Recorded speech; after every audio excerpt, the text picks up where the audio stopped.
Hej og velkommen til Set Indefra, hvor vi i dag skal snakke om, hvordan det er at leve med nydiagnosticeret type 2 diabetes og forholdene fra at være borger til nu at være patient.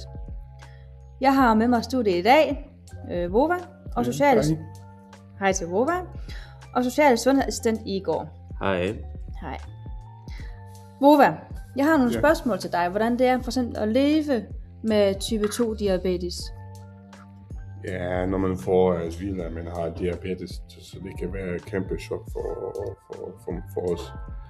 Fordi det er mange, det er bange for at tænke, hvor betyder det til min liv nu? Og ja, selvfølgelig, den diabetes påvirker min hverdag på den måde, jeg har hele tiden skal tænke lidt over ting.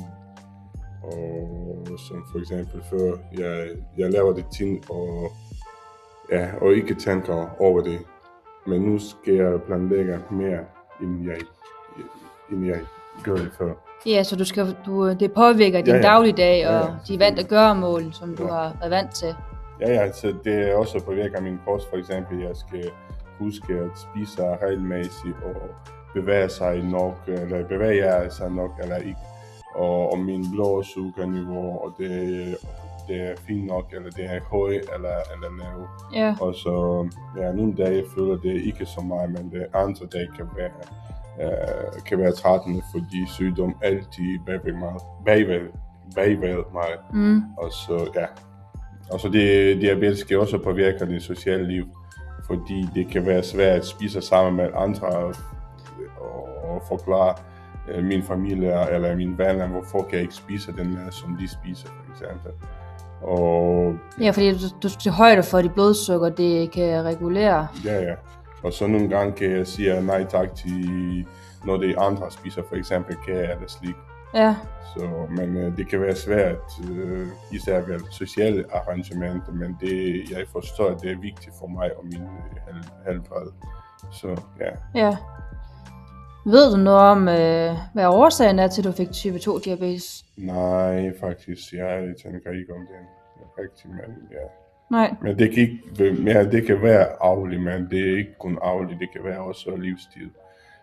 Hvordan vi lever, så bevæger vi nok, eller spiser vi sundt, eller spiser vi for meget slik, eller meget sukker. Meget sukker, ja. Hvordan var din oplevelse første gang, du trådte ind på sygehuset?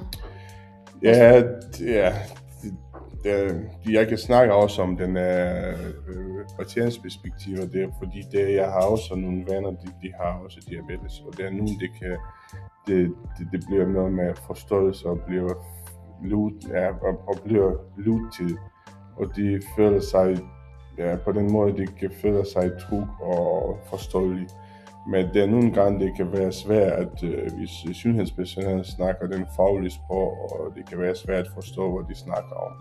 Og på den måde, det kan gøre en usikker og mindre motiveret at tilpasse sin sygdom. Ja.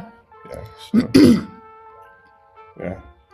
Nu har vi hørt lidt til, hvordan du har oplevet forholdene fra at være patient, eller til at være borger til at nu er patient.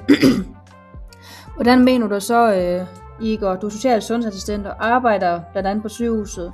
Hvilken afdeling er du arbejder ved? Jeg arbejder på sengeafsnit. Okay. Hvordan, for eksempel, for at snakke om noget helt andet, hvordan oplever du så for at skabe en relation til en patient, som for eksempel som Vova? Altså, for mig, jeg synes, at det er vigtigt, at jeg skaber en god relation med borgeren ved at, for eksempel, at vi skal snakke meget roligt og åbent til patienten. Og så selvfølgelig, at jeg lytter aktivt, så patienten kan dele sine bekymringer sammen for mig, og så at de ved, at jeg er der for dem. Og så jeg vil gerne tage min bedste tid, jeg kan, for at være der for dem. Ja. Så de føler sig forstået og respekteret og tager alvorligt i deres situation. Så det er vigtigt også at have en ordentlig kommunikation også, fordi så føler Vova for eksempel sig respekteret, og han føler sig set og hørt til hans problemer og udfordringer, den her sygdom nu har givet ham. Ja, lige præcis. Det synes jeg faktisk er meget vigtigt, for eksempel med patienter som Vova, at de bliver taget alvorligt og hørt, og ikke bare tænker, at vi er der bare, fordi vi er vigtigt, det er vores arbejde. Ja. Det er meget vigtigt, at vi viser empati i vores arbejde også. Ja, okay. Hvordan bruger du for eksempel sådan en kommunikation, når du snakker til en patient? Altså, jeg bruger tydelig og anerkendende kommunikation for at tilpasse mig min information om patientens niveau. Jeg sikrer mig, at patienten har forstået information og ved, at det må godt stille de åbne spørgsmål, og hvor jeg kan selv stille de åbne spørgsmål.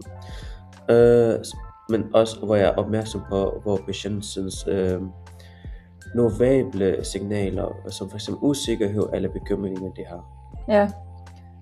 Så han spørger dig til for eksempel, hvilke symptomer han får, når han har fået diabetes 2. Ja. Så kan han spørge dig om det. Ja, hvor han ved, at jeg kan svare det til ham, uden at han føler sig så meget usikker. At bare sådan, har jeg styr på det? Ja.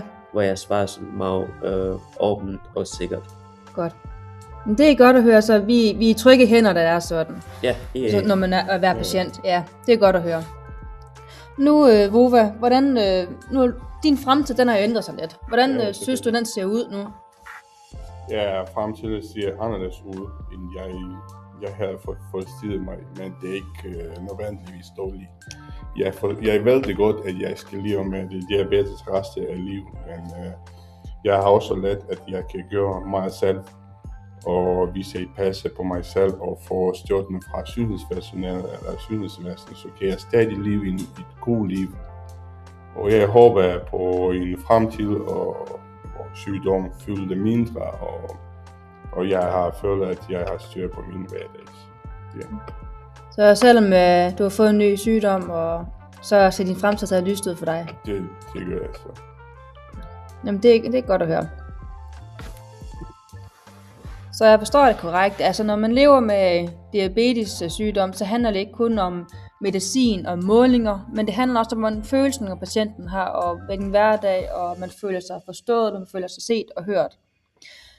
Så som kommende sundhedsprofessionel er det vigtigt, at for eksempel at I møder med patienter med respekt og empati, og der er en god kommunikation også blandt personale, men også borgere og pårørende. Ja. Det er godt at høre. Men det var jo så alt det, vi havde for nu af. Så jeg vil sige tak til dig, Vova. Ja, tak til dig. For du kom med i den podcast, vi havde i dag. Og tak til dig, Igor også. Jamen tak for at invitere mig. Godt. Det var så alt for nu, vi havde for denne dag. Så tak fordi I gad at lytte med til Set Indefra. Tak for nu.